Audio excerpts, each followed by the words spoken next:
At least one curve appears to be flattening a bit for the second straight week. First-time jobless claims were down nationwide and in California. But the state's rate is still about 5 times higher than it was pre-pandemic, with nearly 250,000 new claims. KPIX 5's Len Ramirez shows us that many Californians who've lost their jobs now appear to be losing some hope of ever being called back to work. Len? That's right. When workers started getting furloughed back in March, the hope was that they could quickly come back once we flattened the curve, and many of those jobs did come back. But now there's been a second wave of layoffs, and now workers are concerned that their jobs may never come back, or they're losing a hope of finding that job and moving on to something else. I have to reinvent myself. I guess I'm going to have to try. Ruth Palfreeman is a massage therapist who's been laid off twice since the pandemic began. When we first met her last month, she was excited and getting ready to restart her job. But that reopening lasted just days, and her massage tables have been empty ever since. She's now afraid the pandemic has claimed her job permanently. This is my second career, well, almost third career, and now it's looking like at age 61, I'm going to have to look for something else to do again. I can't massage. This is really the second wave of lockdowns.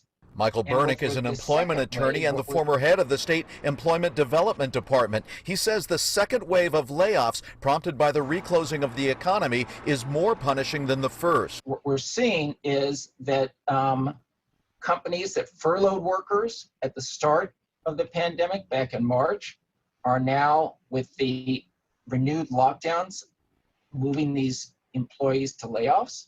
That's backed up by a California Policy Lab survey that now shows just 61% of furloughed workers expect to be called back to their jobs. Back in March, that number was 80%. It's devastating. Assemblymember Ash Kalra is sponsoring a bill requiring companies to hire back laid-off employees once the economy does come back. We can't open up our economy unless the science dictates that we have a safe environment. I wish they had just kept things closed and keep it steady and not build people's hopes up on it.